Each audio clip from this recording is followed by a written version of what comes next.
What's up, everybody? Welcome to the channel. The fragrances I decided to wear this week, let me know in the comments down below. I would love to hear what you guys are wearing this week, but I put my blue lights back up. I like the blue. I'm just gonna stick with the blue. I've been kind of fighting this whole, do I wanna be like the blue light YouTuber? And at this point, I don't really care anymore. So blue lights it is. It looks cool. It's got the little blueness going on. All right, let's start it off with Monday. Monday, I decided to wear Club de Nuit Precious. So this is a release that kind of, came out of nowhere. I don't really know why we need this fragrance, but it smells amazing. This is a kind of a clone of, or an inspired by, of Aventus Absolute, which is a very, very nice DNA. It's a very fresh and clean kind of DNA with this heavy dose of muskiness and citruses and fruity aspects in here. Excellent stuff. This is like to die for. It really is. It lasts for an eternity. This is right up there with the original Club de Nuit Intense for me. What you're gonna find with it is it's fruity fresh, it's clean, it's sweet, and it's very musky heavy with this beautiful patchouli kind of Gaiac wood dry down, touch of a smokiness, and amazing musk and Broxen mix in the dry down. It is really something to die for. If you're looking for a really easy, stupid, sexy, musky fragrance, go with this one. It's fantastic. All right, then on Tuesday, I actually wore Nichoné's Annie for the first time this fall season, and I just loved it. I absolutely loved it. We are getting like a snowstorm, kind of a week-long snowstorm here where I live. So it's kind of cold outside. I'm on my way to the gym in a minute here, and it's snowing outside, and I can't wait. All right, Nichoné's Annie here. This is a fantastic vanilla benzoin kind of fragrance. If you're into that kind of DNA, it's one of the best that you can pick up. I would highly encourage it if you like vanilla. That is a big caveat here. It has a main aspect of a lot of woodiness in the dry down, and then it's got this nice benzoin character to richen it up. It's very ambery heavy. It's that fantasy note of amber, which is just fantastic. It is a little fruity in the top. You have this black currant note in here,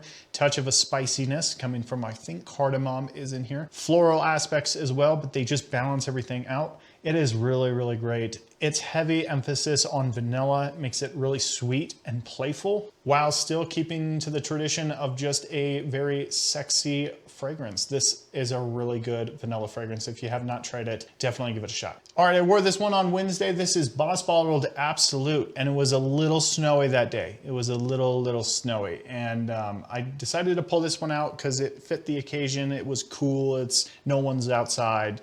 I can rock it. So this is Boss Bottled, the Absolute version. This came out in 2024, this year, and I really, really like it actually now. Initially, I first sprayed this one on, I did my first impressions, and I did not enjoy this one at all. It was a little too heavy for me. The frankincense in here and the leathery kind of accords in here just came across really too much for me. But after wearing it and after giving it somewhere, it is absolutely one of my favorite wintertime, fall time fragrances. It's pretty dark though. It's not for everyone. It's got this rich frankincense kind of thing, and it's got this smoky aspect in here as well. And it comes across kind of like the intensity of Dior Sauvage Elixir, but it's got the smokiness of, say, Interlude Man from Amouage. That kind of smokiness you're gonna find in this. Incense heavy. It smells absolutely very Middle Eastern. Very nice, sexy approach with this one.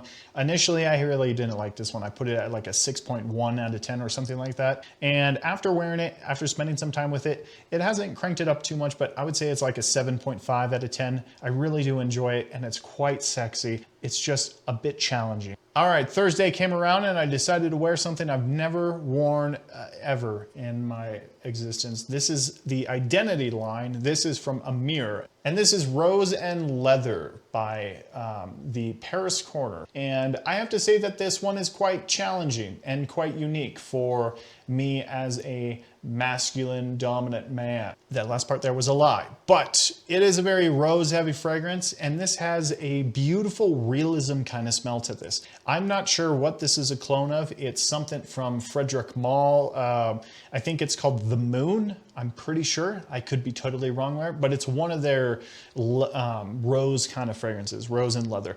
And so with this one, you definitely pick up the leathery stuff, and you pick up this green herbal, green grass kind of rose garden kind of smell. I was actually really loving it. I definitely could see how this one is super challenging to wear for some men out there. If you're a lady, this is a really good kind of deeper rose fragrance, but as a man, this is a really challenging rose fragrances for me to wear, even though I smelled like a rose garden, which is cool and unique.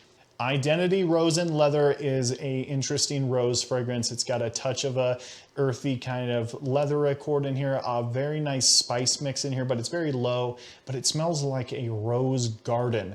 A bit challenging, but you know, it is a very unique kind of style fragrance, and I did enjoy it. All right, moving it on forward, I wear Initio's Oud for Happiness. This one is one of my favorite from the line of Initio, or from the house of Initio, I should say, and it is kind of a citrusy, vanillic, woody kind of fragrance. This is definitely different from the Oud for Greatness, which relies heavily on the patchouli and the dark oud, but this one is a lot fresher, a lot cleaner. This has a heavy emphasis on citrus, vanilla, and some light woods. There's much more cedar wood in here and a touch of an oud, versus the Oud for Greatness has a lot more oud and patchouli. But anyway, regardless, this is a very nice, it's got a very nice citrusy kind of top with this beautiful vanilla kind of tone in here.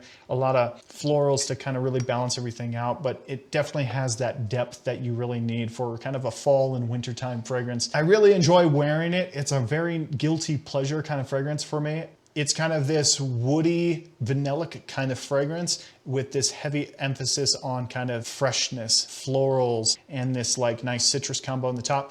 It's really, really well done. I would highly recommend sampling this one first. It's a very expensive fragrance. I have a clone of it, and I wear the clone, and then I wore this because I ended up buying it because I loved the clone DNA so much. So. All right, then on Saturday, I haven't worn this in a while, and I decided to pull it out, and this is Honey Oud, and this stuff is so intense. So I only sprayed like 3 sprays of it, and it was a lot. So this is a heavy emphasis on the oud, on the woody aspects, but it's got this fresh and sweet kind of honey nuance in here, coming from mostly ethyl maltol, but it's also like this honey accord in here, which gives it such mastercraft perfumery right here. This is a beautiful, warm, sexy, but it's also super rich, and it could be so off-putting to a lot of people. This is not, I would not say this is a huge recommendation from me as far as a blind buy worthy fragrance. This is gonna be a bit more challenging and a bit more wintertime heavy. I'll be honest with you, I've only worn this 2 times in the past 2 years that I've worn it. There's no need for me to have a 3.4 ounce bottle of this. I will most likely decant this and sell the bottle. But regardless, I digress. This is amazing, and it's a very, very potent woody fragrance. I really enjoy wearing it, but it does definitely, it's a very challenging fragrance. So this is a fragrance that will wear you if you don't have some kind of confidence with it. All right, and then today I'm just being a classic douchebag. I've got Sauvage Eau de Parfum on, and I'm just loving the way it smells. It's an easy, stupid grab that you smell just amazing with. This is like a cheat code fragrance. If you just want to smell good, go with Sauvage Eau de Parfum. Now, I think that this one is the second best. I really like the Parfum version a lot more, but the Eau de Parfum is so sickeningly awesome. It's so good. It's got this sexy musk character in here, the amber wood and this fruity sweetness, and also the pepperiness and the muskiness. It's just fantastic. The main musk in here is called Hevetalide, and it's just it's a heavy top note as far as a musk, and it just smells fantastic. Hevetalide gets used in a lot of these kind of style fragrances, if you ever wanted it, if you ever cared. That'll do it for me. Thank you so much for watching. Let me know in the comments down below which fragrances did you decide to wear. Thanks so much for watching. We'll see you next time.